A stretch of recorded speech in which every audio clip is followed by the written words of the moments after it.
안녕하세요 여러분, 매수라는 그녀 TV입니다. 지금 시간은 새벽 4시 56분입니다. 밖에는 이른 새벽이라서 깜깜합니다. 날씨도 영하 날씨, 영하 11도 이렇게 떨어져 있습니다. 이렇게 추운 날씨에는 이제 코로나는 좀 이렇게 잠잠해졌는데 독감이 유행이라고 그렇게 말씀들을 하십니다. 그런데 저도 엊그저께 독감이 걸려가지고 또 하루 이틀 좀 고생을 했습니다. 콧물이 나오고 재채기가 나오고 또 여기저기 쑤시고 아프고 그랬을 때 저는 병원으로 달려가지 않고 겨자찜질을 했습니다. 그리고 감기가 다 나았습니다. 그걸 여러분께 우리 유튜브 여러분들에게 알려드리려고 합니다. 겨자찜질을 어떻게 하는 건지, 어떤 사람이 해야 되는지, 주의사항은 무엇인지 등등 제가 해왔던 대로 여러분께 알려드리겠습니다. 자, 첫 번째 5가지의 준비물입니다. 옛날 이렇게 아기들 기저귀 천입니다. 이게 면 100% 기저귀 천으로 쓰이는 그런 천. 두 번째는 그와 크기가 같은 비닐로.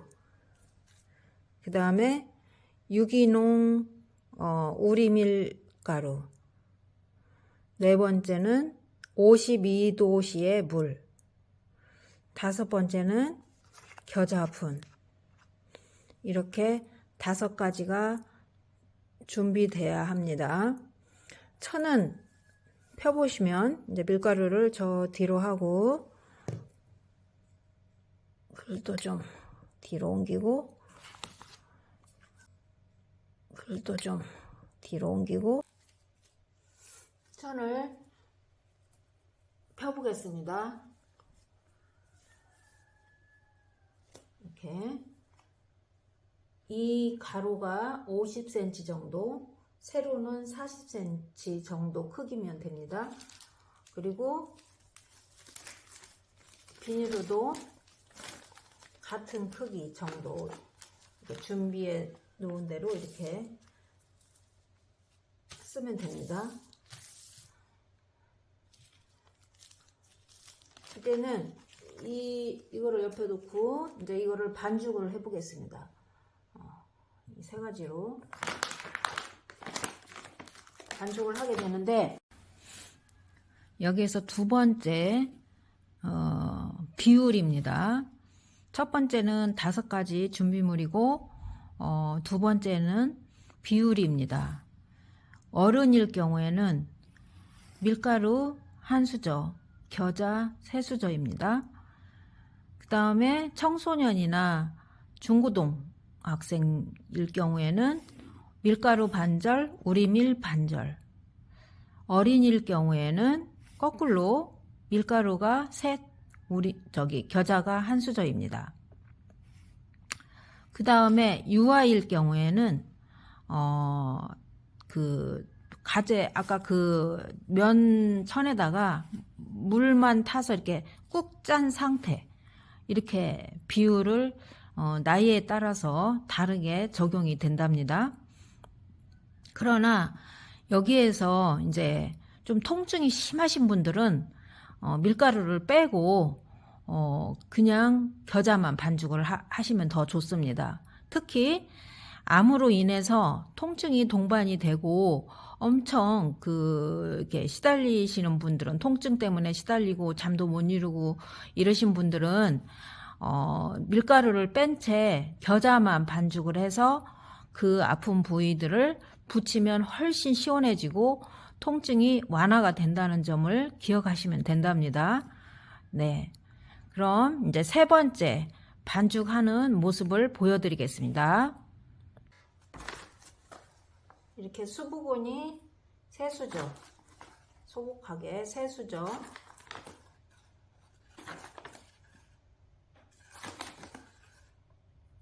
그리고 세수전을 둔 다음에 밀가루는 한 수저.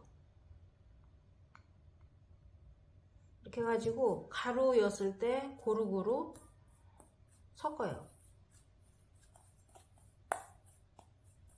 고루고루 섞은 다음에 물을 붓고 반죽을 합니다. 이렇게.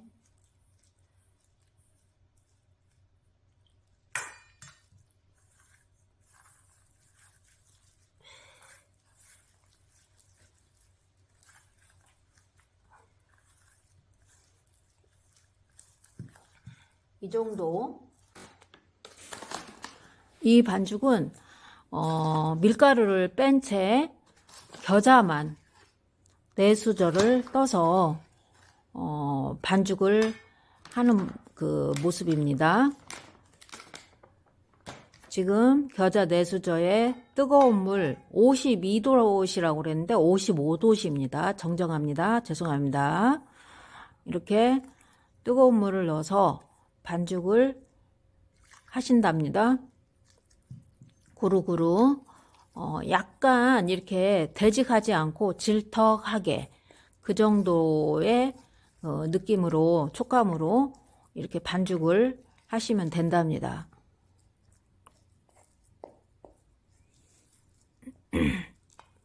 이제 그 반죽한 것을 천에다 올려 놓습니다.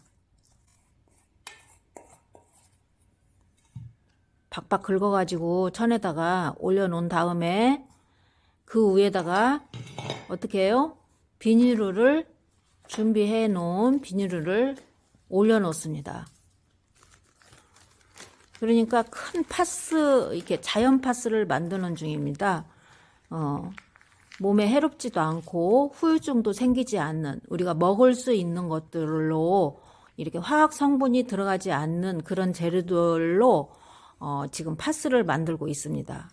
자, 파스 완성이 됐습니다. 겨자로 된 파스 네모지게 지금 만들었습니다. 이제는 아픈 부위에다가 올려놓습니다. 만약에 무릎이 아프시다면 무릎 위에다가 올려놓으면 됩니다. 네 번째는 시간입니다. 어른일 경우에는 10분 정도, 또 청소년인 경우에는 5분 내지 7분, 어린이일 경우에는 3분 내지 5분, 또 유아일 경우에는 1분도 안 됩니다. 왜냐하면 빨리 빨간해지기 때문입니다. 자, 10분이 다 되었습니다. 겨자 찜질이 10분 동안 살에다가 무릎 아픈 데다 이렇게 했습니다. 그런데 열어보니 빨개졌죠, 살이. 우리가 사우나실에 들어가면 막 빨개지잖아요. 그런 것처럼 살이 일단은 빨개졌습니다. 이렇게 돼야만 겨자찜질을 성공한 것입니다. 여기에서 참고로 아셔야 될 부분은 암이 있는 자리는 절대로 빨개지지 않습니다. 그러나 효과는 있습니다. 이번에는 지금 무릎을 건너 발목에다 지금 얹어놨습니다. 발목도 10분 이렇게 놓으면 됩니다.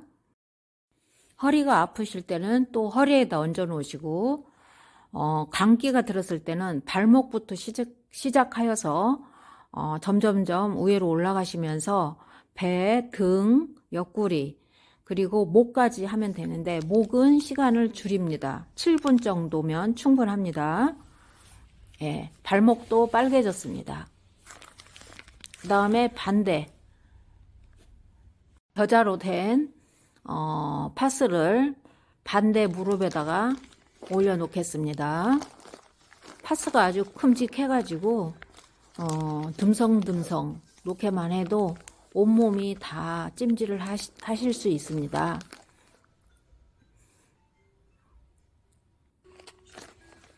10분이 되었습니다. 아유, 여기는 더 잘 빨개졌습니다. 몸이 건강하신 분들은 금방 빨간해지시고요. 몸이 좋지 않으신 분들은 오래 10분을 놔도 빨개지지 않습니다. 그 점을 아시고 하시면 됩니다. 여러분, 이제 마무리 단계입니다. 마무리 단계. 마무리 단계에서는 주의사항이 있습니다. 첫 번째 주의사항은 아이들이 대상일 경우에는 본인이 충분히 해보시고 이게 참 좋구나 느껴지게 되시면 그때 한번 시도를 해보시는 게 좋습니다. 두 번째 주의사항은 이 겨자 자체가 굉장히 뜨겁습니다. 그래서 놀랄 수도 있고 또 따끔거리고 굉장히 참기 힘든 고통이 올 수 있습니다. 그래서 대부분 설 아픈 사람은 잘 안 해요. 그러나 진짜 아프신 분들은 너무 좋다고 해요. 그러니 감기 걸렸을 때는 그렇게까지 많이 아프시진 않은 거잖아요. 그렇지만은 발목부터 제가 말씀드린 대로 10분씩 해보시면은 훨씬 감기가 차도가 있게 됩니다. 그리고 그 다음날 한 번 더 하시게 되면은 낫게 됩니다. 저는 저희 아이들과 저도 늘 이렇게 감기에 걸려가지고 힘들었었는데 이 겨자찜질을 하고 나서부터는 감기에 들지 않았습니다. 거의 다. 아이들도 마찬가지고요. 그래서 이렇게 자연적으로 감기도 낫게 되면 항체가 생기나 봐요, 몸 안에서.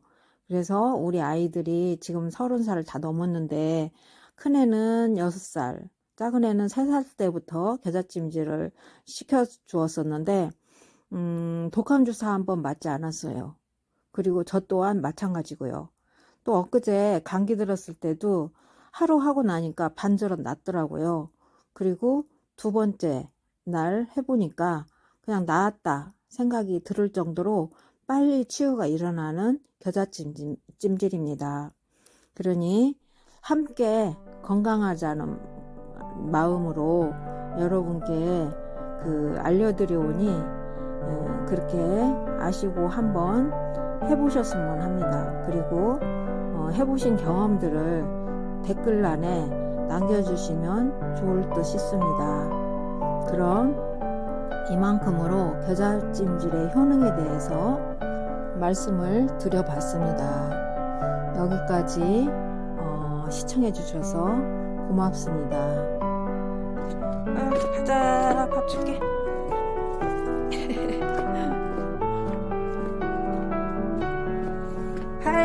고양이 발 이뻐라. 야, 이뻐라.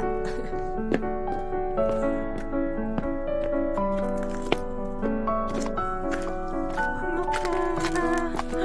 추운 어디서 잤어? 아이고 추워라. 아이고 추워라. 이뻐. 아이고 밥 줄게. 기다려봐.